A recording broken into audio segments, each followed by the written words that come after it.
विद्यार्थी मित्रों अमारी यूट्यूब चेनल टीचिंग में सिलसिले में आपनो हार्दिक स्वागत है। मित्रों आज धोरण 6 में विषय विज्ञान पाठ 6 सजीवों लक्षणों और निवासस्थान तेमां जे स्वाध्याय आपेल छे ते स्वाध्यायनुं आज आपणे संपूर्ण सोल्यूशन करीशुं। जो विद्यार्थी मित्रों तमे पूरेपूरो विडियो जोशो तो तमने स्वाध्याय में ख्याल आवशे। अने जो मित्रों तमे चेनल में नवा हो अने हजू सुधी चेनल ने सब्सक्राइब ना करी होय तो चेनल ने सब्सक्राइब करवा विनंती, जेथी तमने जे नवी नवी अपडेटो आवे छे ते अपडेटो मळती रहे।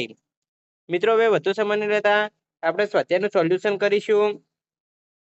હવે પ્રશ્ન નંબર 1 આપેલ છે નિવાસસ્થાન એટલે શું?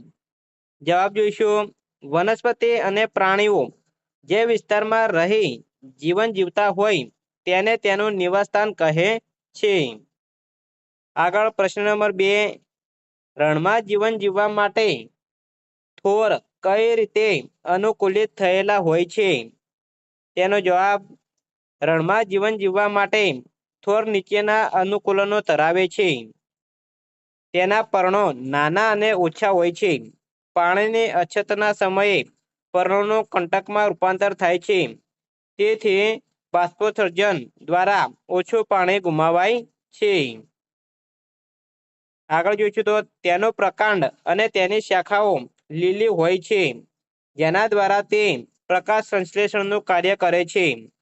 ત્રીજું તેનો પ્રકાંડ જાડો અને મીણયુક્ત સ્તરથી આવૃત હોય છે, જે પાણીને જાળવી રાખવામાં મદદ કરે છે। ચોથું તેના મૂળ જમીનમાં ખૂબ ઊંડે સુધી જાય છે અને પાણીનું શોષણ કરે છે। આગળ પ્રશ્ન નંબર 3 જોઈશું ખાલી જગ્યાઓ પૂરો। તેમાં હે 1 ચોક્કસ લક્ષણોની હાજરી કે જેના લીધે કોઈ વનસ્પતિ કે પ્રાણી કોઈ નિશ્ચિત નિવાસસ્થાનમાં જીવન જીવે છે તેને ખાલી જગ્યા કહે છે। જવાબ આવશે અનુકૂલન। 2 જમીન પર રહેનારા પ્રાણીઓ કે વનસ્પતિના નિવાસને ખાલી જગ્યા કહે છે। ખાલી જગ્યામાં જવાબ આવશે ભૂનિવાસ। 3 પાણીમાં રહેનારા પ્રાણીઓ કે વનસ્પતિના નિવાસને નિવાસસ્થાન ખાલી જગ્યા કહે છે। જવાબ આવશે જલીય નિવાસસ્થાન। આગળ હે 4 જમીન પાણી અને હવા એ નિવાસસ્થાનના ખાલી જગ્યા ઘટકો છે। જવાબ આવશે અજૈવ। 5 આપણે આસપાસના બદલાવ કે જે આપણને પ્રતિભાવ આપવા પ્રેરે છે તેને ખાલી જગ્યા કહે છે। તો ખાલી જગ્યામાં જવાબ આવશે ઉત્તેજના। હવે પ્રશ્ન 3 પૂરો થાય છે। આગળ પ્રશ્ન નંબર 4 જોઈશું। તેમાં સૂચના આપેલી છે નીચેની યાદીમાં કઈ વસ્તુઓ નિર્જીવ છે?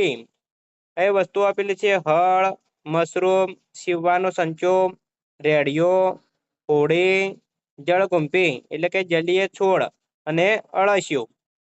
તેમાં નિર્જીવ વસ્તુઓ જોઈશું હળ, સીવવાનો સંચો, રેડિયો અને હોડી તે નિર્જીવ વસ્તુઓ છે। આગળ પ્રશ્ન નંબર 5 એવી નિર્જીવ વસ્તુના ઉદાહરણ આપો જે સજીવના કોઈ પણ 2 લક્ષણો ધરાવતા હોય। જવાબ જોઈશું વિમાન તથા આગબોટ તે નિર્જીવ છે, પરંતુ સજીવના નીચેના 2 લક્ષણો ધરાવે છે। એમાં પહેલું લક્ષણ તે એક સ્થળેથી બીજા સ્થળે જાય છે એટલે કે પ્રચલન કરે છે। બીજું તે ખોરાક તરીકે પેટ્રોલિયમ બળતણ લે છે। આગળ પ્રશ્ન નંબર 6 નીચેની યાદીમાં આપેલી નિર્જીવ વસ્તુઓમાંથી કઈ વસ્તુ ક્યારે સજીવનો પણ ભાગ હતો?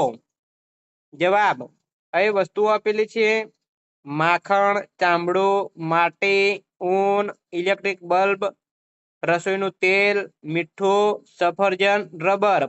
તો એ જે વસ્તુઓ આપેલી છે નિર્જીવ વસ્તુઓ તે ક્યારેક સજીવનો ભાગ હતી તે આપણે જણાવવાનું છે।